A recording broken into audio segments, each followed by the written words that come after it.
நீங்கெல்லாம் இந்த hospital doctors இல்ல. உலகத்துல எத்தனையோ மதம் இருக்கு, எத்தனையோ கடவுள்கள் இருக்காங்க. ஆனா யாருக்கும் உடம்பு சரியில்லைனாலும் ஹாஸ்பிட்டலுக்கு வந்துட்டு தான் அவங்க உங்க கோயிலுக்கு போவாங்க. எல்லா மதத்தாரும் கையெடுத்து கும்பிடுற ஒரே கடவுள் நீங்க தான். ஆனா நீங்க படிச்ச படிப்பை மறந்துட்டு கேவலம் பணத்துக்காக மனுஷங்க உயிரோட விளையாடுறீங்களே.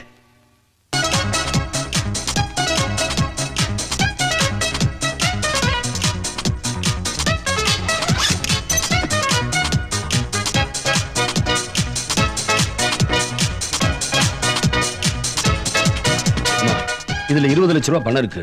உங்க 2 பொண்ணுகளையும் படிக்க வச்சு கல்யாணம் பண்ணி வைங்க. ஏறி அவ்வளவு பணம் உங்க வீட்டுக்காரர் சம்பாதிச்சதாமா? உயிரோட இருந்தப்போ 10 ரூபாய் கூட சம்பாதிக்கல. செத்து போன பிறகு 20 லட்சம் சம்பாதிச்சிருக்காரு ஐயா. போங்க.